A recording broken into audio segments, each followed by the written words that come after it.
Virginia, it's a pleasure to meet you, and congratulations on everything that you've done and are doing. Thank Um, you. I Big Little Lies is one of those series. I think it's going to be around forever in reruns and people just getting to know it. And you did such a great job in that.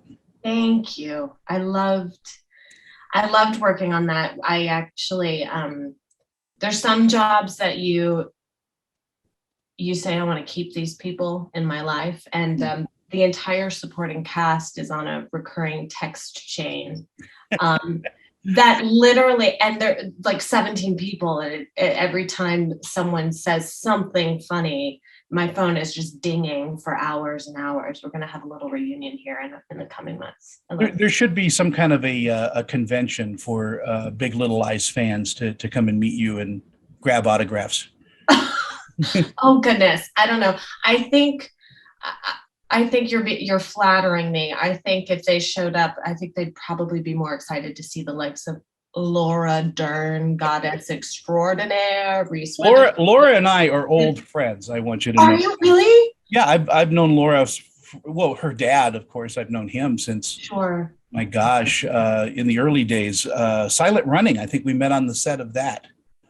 She is a consummate professional. That woman is, and she's a lot of fun in a hair and makeup trailer. Not only that, but she has a wicked sense of humor. Oh my gosh. She kept us all in stitches. We did 2 whole weeks of overnights in Barnesdale Park.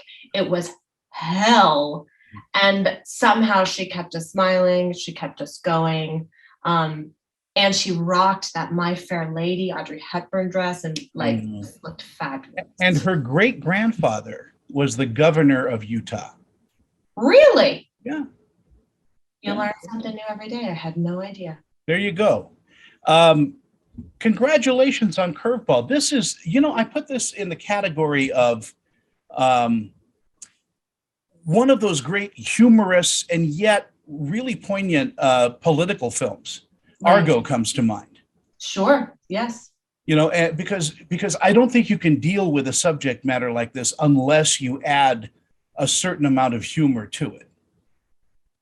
Because I think if you didn't attempt to put some humor in it, we would all just slit our wrists. It's devastating. Well, yes, but I think we would all be really angry too. Yes, I go sad. You go angry, which is probably a better, more active way to deal. What brought you to the project? Well, I was sent the script and invited to, have a conversation with Johannes Nauber, the writer and director. And I read it and I loved it. And I was surprised because I'm embarrassed to admit I wasn't familiar with the story. And so I said, well, this feels really special. I want to know more about who this guy is and what he's done. And so I watched a film he made a few years ago called Zeit der Kannibalen. I believe it's Age of Cannibals. And Sebastian Blomberg just happened to be the lead of that as well. And it was splendid. And that the credits rolled on that movie, and I wrote my agents and I said, say yes, say yes, say yes. I want to be in the company of these 2 artists. I don't care if I'm playing a tree. I don't care if I'm playing a rug. Like, sign me up. I've actually played a rug, and it's not as good as people think. Really? Was it like a nice cozy bear skin? It was in an episode of House. I was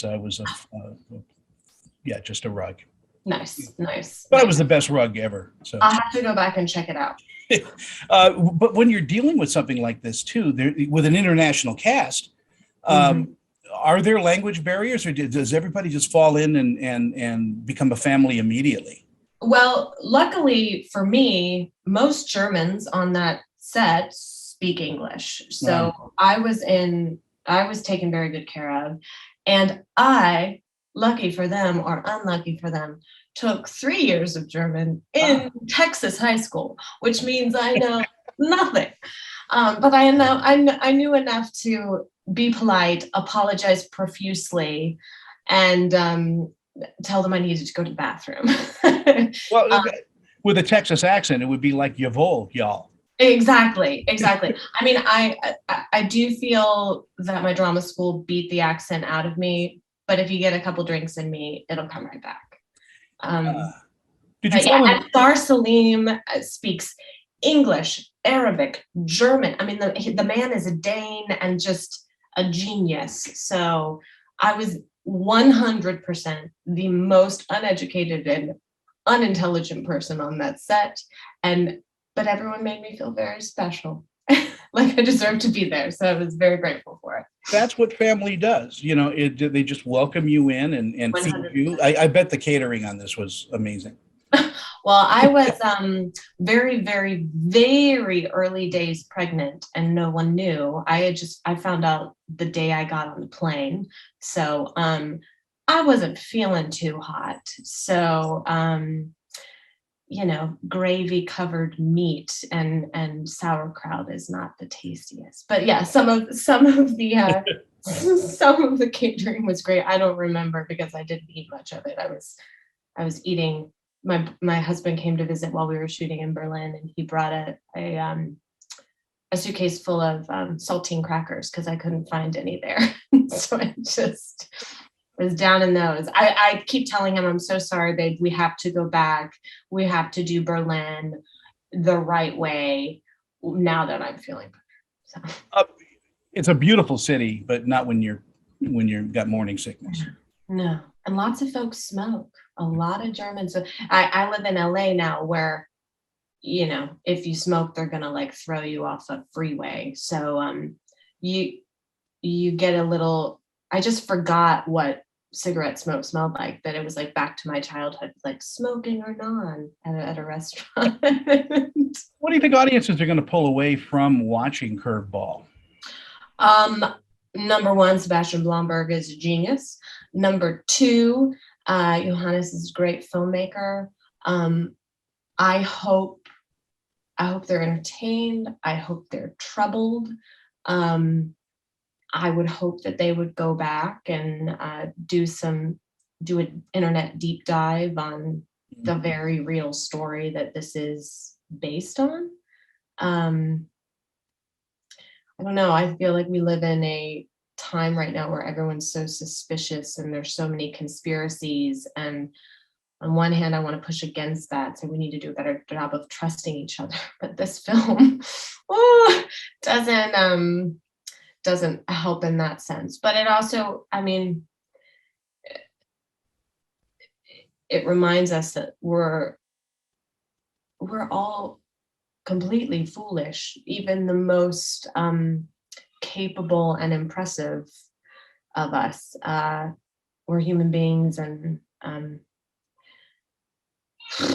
yeah, I don't know. It's a big mess out there. Why con artists can work in this day and age still. Oh yeah, and maybe in this day and age more than ever.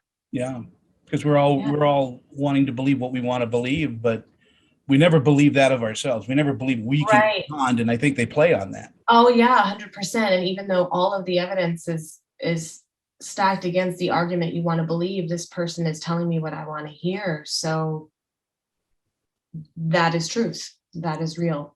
Virginia, you have just a great, as we used to say back in the 1930s, a countenance about you. You are just I love you. a You're lovely person. fun, Tony. Oh, there's my dog in the background. Sorry about Finally, that. somebody on the bed. It's lovely. But it's a pleasure to talk with you and get to know you. I wish we could talk a lot longer. And maybe I'll circle around on one of the social media places and just ask you for a longer interview, because Sure. I'd love to get to know you. I'm so glad to meet you. I love that we've got, I mean, you're a Laura Dern friend. I'm a former colleague, huge fan, hopefully future friend. But you and me, Tony. Yeah. For the long haul. Well, you'll be my co-host from now on. Oh, God. I can't do a show without you. All right, fabulous. Sounds good. My dog will join us. Go get some coffee, enjoy your morning, and the rain. I think it's raining in LA, isn't it? You know what? It's blue sky right now, but we brought everything in off the porch thinking it was going to rain. I don't know. It's raining here in Salt Lake City. I love Salt Lake. Me too. I love it. Moab is like my favorite place on the planet. I was there a few years ago hiking arches and the snow started coming down. Did you have a chance to go to the Moab Brewery for lunch? I don't think I've been there. One of the best. It's like a Michelin starred restaurant, and it's just Really? In Moab? yeah, believe it or not, and they have these amazing salads and fish dishes and meat and all that. But I mean, it is just an amazing restaurant, the Moab Brewery. All right, I'm adding it to my list. We got a pal with a house there, and we've been like 7 or 8 times now. So we will. You and your family come out, and I will cook for you. Honey, I love cooking. Great, sounds good. Now you're interviewing me, so we better stop before it gets boring. Oh, I highly doubt that would happen. It's a pleasure to really reach out and meet you, Virginia. You're just a lovely, lovely human. Well, I really appreciate that. Thank you. All right, you take care. Bye. Bye-bye.